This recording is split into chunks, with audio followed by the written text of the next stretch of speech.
So long story short, the dude won. He got a bunch of money from me as a kid and set me way back.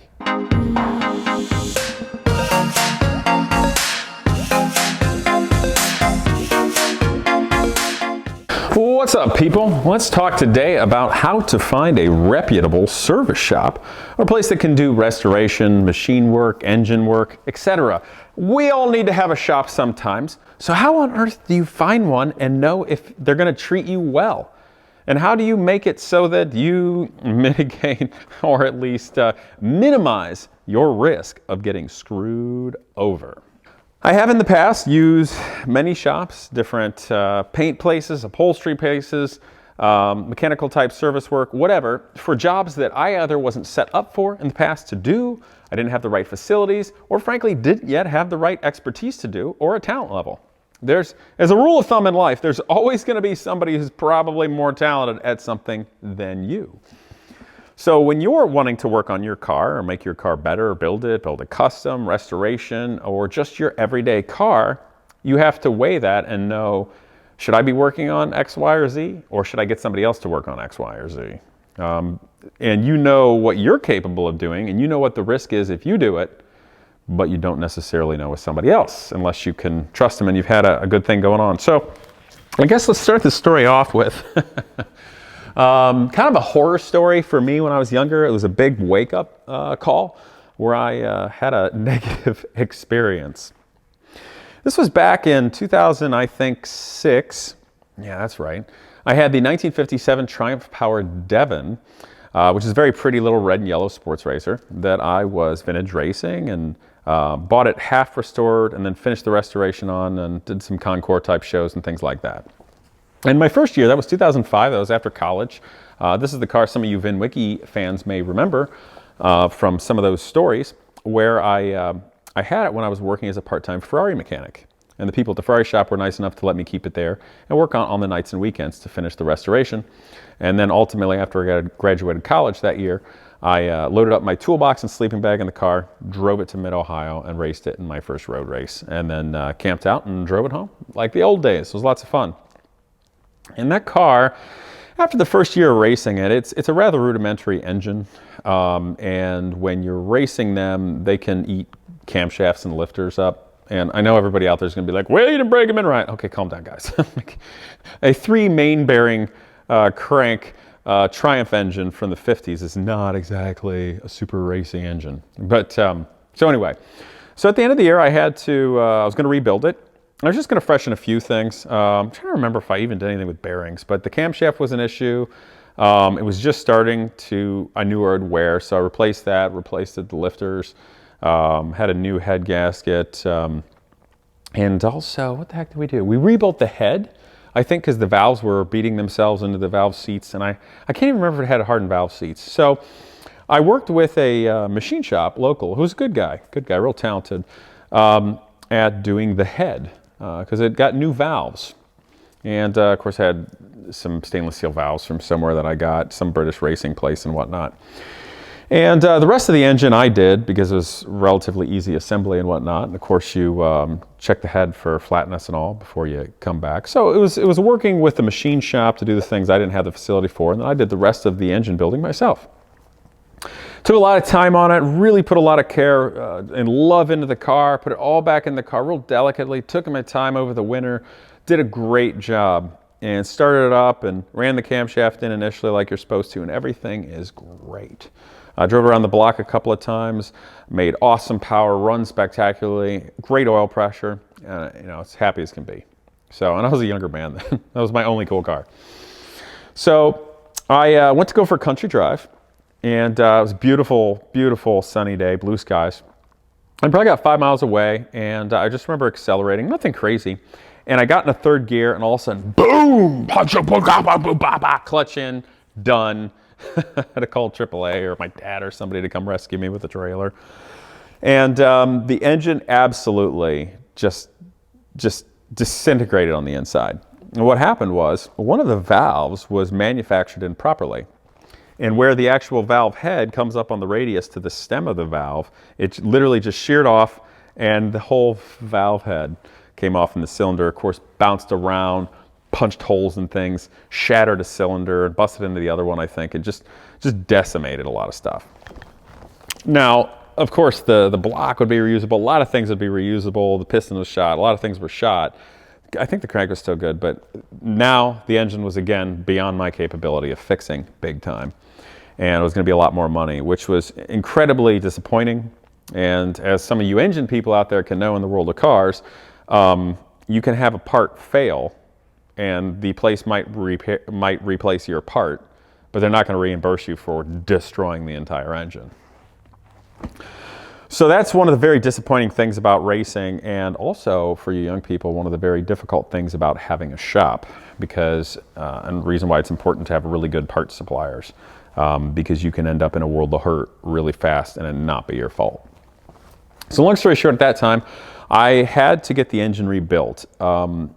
I was trying to remember how this went. Was that a summer or something? Anyway, I know it sounds silly, but I got invited to the Meadowbrook Concours d'Elegance, and I was really excited about that. I didn't even nominate the car. And I wanted to go to that, had some races coming up, and so I had to get the engine done. And my normal engine builder guy, he was really, really slow back in the day. He wasn't super business-oriented in life. He was more just like kind of a down-home guy, nice, and he'll get it done when he gets it done kind of a thing, which didn't work for me then, at that moment. So I had to find another machine shop respectfully, and there was a really nice man that restores old Triumphs and stuff around. I think it's Tim, I think, and he was going to loan me like a stock engine just to go to the Concours. And I said, that's real nice of you, but I don't really want to take the time or risk your engine. Appreciate it, but no thanks. So I found him a shop, a machine shop, engine builder. They've been involved with classic British cars for a long time. I think it was in the Medina, Ohio area. I'm leaving out names because I'd love to tell you, but it's such a weird, litigious world that we live in now.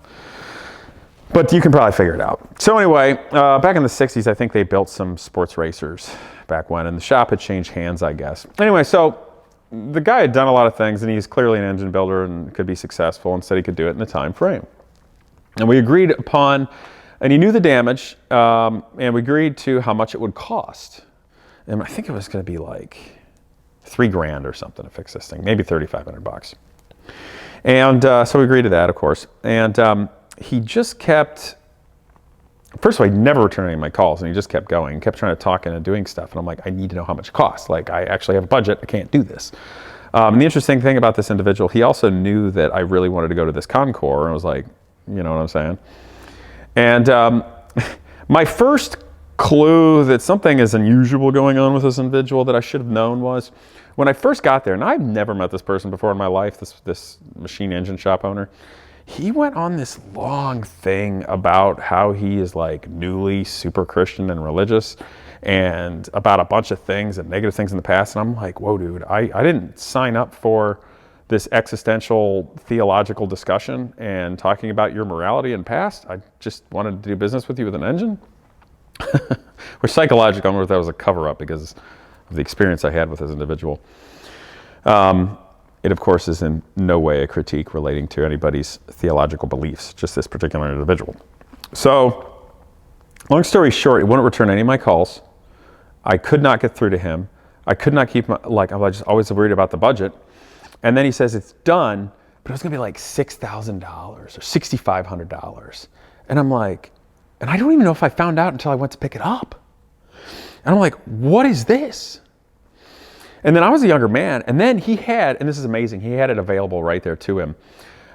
He's like, you have to pay right now, or you can't have the engine. I'm like, you didn't even tell me. Like, and I came to find out later in Ohio, like, you actually have to inform a client if the bill is going to be like 10 or 15% more than what you estimated. Of course, he never did that. So he held the engine over my head until I took a credit card to like try to pay for it. And I tried to battle for it and everything based upon what the legalities were, but I had nothing in my favor. So long story short, the dude won. He got a bunch of money from me as a kid and sent me way back. Probably because he thought I was some dumb rich kid with an old car that I didn't actually work on myself and wanted to go to some fancy car show. So that was really disappointing and a huge learning lesson of just how important relationships are when you're trying to work with some sort of automotive professional with your vehicle. And so the things I've learned, if you just skip way ahead to right now, there's a particular place I use for rebuilding engines. They typically do American pushrod V8 stuff. And I found that place because actually when the Genius Garage IndyCar blew up way back when, what the heck happened to it? Oh yeah, it lost the freeze plug on another engine. I had to have the engine rebuilt. So I had to find one. And the place that custom made the pistons, I think they were diamond pistons we got. I asked the company, I said, who around here might you suggest to rebuild a motor? Now the piston company would probably know, okay? And they have nothing to gain from telling you. And they referred me a good place in Fremont, Ohio. Actually, nice shout out, Level Performance. Nice guy. I really like the guy too because he curses like a sailor and it's a thing of beauty. Like I've actually put him on speakerphone sometimes just so people can listen to it. I'm sorry, man, I hate to put you out there, but like I get it. I know how ridiculous the machine shop and racing world is, and I think it is a beautiful art form of just your absolute honesty with your vocabulary, and I think it's great. Anyway, so Level Performance, those guys are really smart, really good, and have treated me right. Why do I say that? Because with the shop, it really comes down to two things. Well, three, but two things. And I'll ask a new shop this. I'll just simply say this. Time and money. How much is it going to cost and how long is it going to take? And that's when you're going to find out what a place, what they're really made of and how they're going. Now, there are projects, don't get me wrong, crazy restoration projects and stuff that are impossible to estimate. So if that's the case, then y'all have to be upfront with each other, both the client and the shop, of like, I can't estimate this. We're going to go through it and talk with, transparency to do it. And if you have that relationship, that's okay. But in a circumstance like that, you need an estimate. Okay, so it's a known quantity, such as an engine build. You can generally figure that out. And these people did it really well. They always nailed it in terms of time. They nailed it in terms of money, and the quality seemed to always be there. And they treated me like an intelligent human being, and I try to respect them and their distance and their professionalism as well as I can. So that was a good experience. Painting can be a difficult one. You got to realize those people are artists and craftsmen, and that takes a while. And so you have to realize that too. But in so many ways, if you're just out there looking for a place on your own and you don't have a good reference that you trust, you got to trust the reference. You got to know who they are and why they think what they think. You know what I mean? If you're testing it out, my best suggestion to you is don't take them a big project that's expensive or time consuming first. Start with something small. See how they do. Test them out. Because I can promise you, if they can't hold true to the small projects in time and money and good relationships, do you really think they're going to hold true to the big ones? So that is my best piece of advice when you're looking for it on your own. So that's it. Test them out and see if they can maintain that professionalism. And especially when you're working on unusual projects or restoration or prototypey things or funky things, sometimes those people are doing you a solid and really helping you out. So you have to understand that and not create them a bunch of work, or they're not going to want to deal with you, okay? It takes a special someone to do weird projects with you. So, be understanding of that. But you also have to realize that there are shops that exist out there that will screw you. They're not in it for the long game. They're not in it for the client building. They're in it for grabbing as much as they can at any given moment. And if they've been around a while, they probably know what they can get away with. And if you're newer to this scene, you probably don't know where to stand your ground as well. So what do you think is going to happen? Same kind of crap that happened to me when I was a younger person. So remember that. But in getting a reference, that's a really good one too. When you start creating better relationships out there with different places, it could be a motorcycle shop, it could be a paint shop, it could be an engine builder, it could be a piston company, machinist, anything. You're gonna start having a better network and knowing who can do what. Things happen. So just realize when you're out there. I'm actually using a new upholstery place for the Porsche 928 interior that I'm kind of really nervous on right now. They got referred to me by somebody I trust, I should say. And the people were nice on the front end in getting it in and seemed like they could do it. And I liked their shop and it was clean. In fact, I even wanted to do a video with them to give them free promotion just because I like supporting the local guys. But they got weird and gruff. And it's like, I don't understand. I don't be on the internet. And then they wouldn't, it was hard for me to get a hold. I felt like I was bothering them. They didn't want to deal with it. They kept pushing it off. And I'm just like, eventually got with them, and I'm like, okay, guys, like, I mean, this is the nicest way possible. There's been over 100,000 people watching me work on this car, and I don't want us to both look like idiots, which was my nicest diplomatic way of saying, I know you guys don't care and don't get this, but like, please don't F up my seats, and please get them done in a reasonable amount of time, because you're just screwing me over at this point. You know, and if they screw up the fabric, they'll ruin $800 worth of fabric. And then what, I'm the bad guy because I say the work is crap? No. So I really hope they come through and they just, I don't know, we're busy and grumpy or something like that. I'm a little nervous. But it's a tricky and tough thing. And the other thing is, with regard to references, it doesn't necessarily mean much. I mean, if you guys have watched my YouTube channel, especially with that Mercedes SBC warranty debacle with that first Mercedes dealership, well, there's plenty of people that think that the dealership's great. And they've probably had good experiences. I didn't know. It was supposed to be, it was something under warranty. They even said it was warranty when I talked to them. So you really can get screwed over in the car world across the board, whether it's a privately owned place or a dealership. Just in general. So if you're getting references, know who it is that's giving you the reference. Are they just some schmo that are happy that they got a free cookie when they went in the lobby? Or is it somebody that really knows the car world that has nothing to gain from shooting you straight and giving you advice? But it's one of the toughest things out there, is to find places you trust. And frankly, it's why I've grown to be good at working on cars and building things.